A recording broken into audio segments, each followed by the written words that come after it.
Assalamualaikum warahmatullahi wabarakatuh.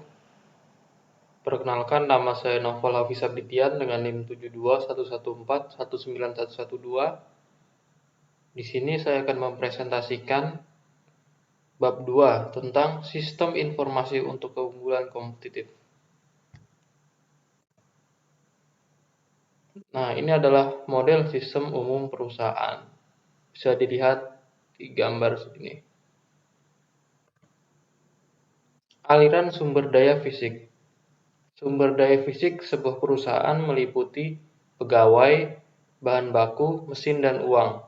Pegawai dipekerjakan oleh perusahaan, diubah ke tingkat keahlian yang lebih tinggi melalui pelatihan dan pengalaman, dan pada akhirnya meninggalkan perusahaan. Bahan baku memasuki perusahaan dalam bentuk input mentah dan diubah menjadi barang jadi, yang kemudian dijual kepada para pelanggan perusahaan. Mesin dibeli, digunakan, dan pada akhirnya dijual dalam bentuk besi, tea, atau ditukar dengan mesin yang lebih baru. Uang memasuki perusahaan dalam bentuk penerimaan penjualan, investasi pemegang saham, dan pinjaman lalu diubah menjadi pembayaran kepada pemasok, pajak kepada pemerintah, dan pengembalian kepada para pemegang saham. Ketika berada di dalam perusahaan, sumber daya fisik dipergunakan untuk menghasilkan produk dan jasa yang dijual oleh perusahaan kepada para pelanggannya. Selanjutnya, aliran sumber daya virtual. Panah di bagian gambar tadi, yang di atas figur 2.1 menunjukkan aliran dari sumber daya virtual, yaitu data, informasi, dan informasi dalam bentuk keputusan. Aliran dua arah, data dan informasi yang menghubungkan perusahaan dengan lingkungannya ditunjukkan di bagian sebelah kanan. Mekanisme pengendalian perusahaan. Unsur-unsur yang memungkinkan perusahaan mengendalikan operasinya sendiri meliputi: 1. Standar kinerja yang harus dipenuhi oleh perusahaan jika ia ingin mencapai tujuannya secara keseluruhan. 2. Manajemen perusahaan. Dan 3. Suatu pemroses informasi yang mengubah data menjadi informasi. Selanjutnya yaitu lingkaran umpan balik. Lingkaran umpan balik atau feedback loop terdiri atas sumber-sumber daya virtual. Data dikumpulkan dari perusahaan dan dari lingkungan, lalu dimasukkan ke dalam pemroses informasi yang mengubahnya menjadi informasi. Informasi ini kemudian diberikan kepada para manajer yang melakukan pengambilan keputusan yang akan mempengaruhi perubahan-perubahan yang dibutuhkan pada sistem fisik perusahaan di dalam lingkungannya. Apa saja unsur-unsurnya?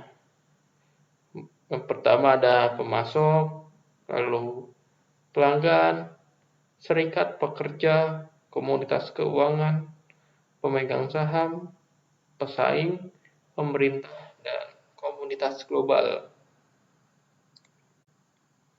Aliran sumber daya lingkungan.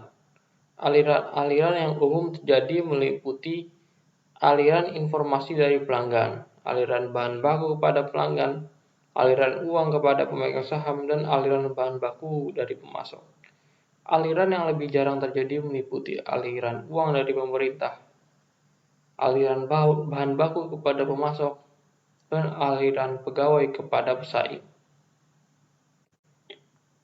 Manajemen rantai pasokan.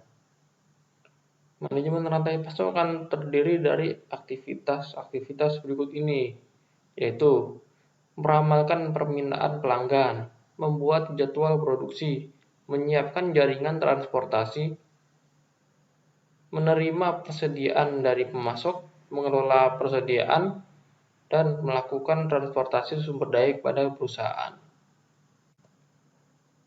Selanjutnya ada dimensi keunggulan kompetitif.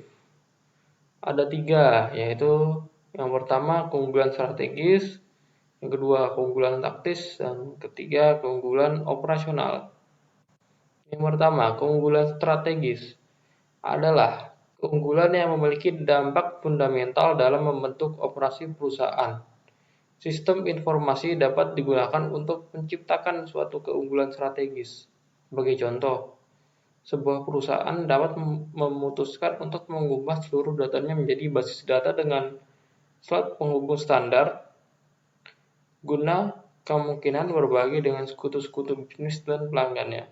Basis data yang terstandarisasi dan dapat diakses melalui browser web mencerminkan pergeseran posisi perusahaan secara strategis. Strategi ini dapat menyebabkan operasi perusahaan akan dipengaruhi oleh beberapa cara secara fundamental. Yang kedua, keunggulan taktis. Sebuah perusahaan mendapatkan keunggulan taktis ketika perusahaan tersebut mengimplementasikan strategi dengan cara yang lebih baik dari para pesaingnya. Dalam contoh kita, layanan pelanggan dapat ditingkatkan dengan menawarkan kepada pelanggan akses langsung ke informasi. Semua perusahaan ingin memuaskan pelanggan, karena kepuasan pelanggan akan menghasilkan pengulangan pembelian. Yang terakhir, keunggulan operasional. Keunggulan operasional adalah keunggulan yang berhubungan dengan transaksi dan proses sehari-hari. Disinilah sistem informasi akan berinteraksi secara langsung dengan proses.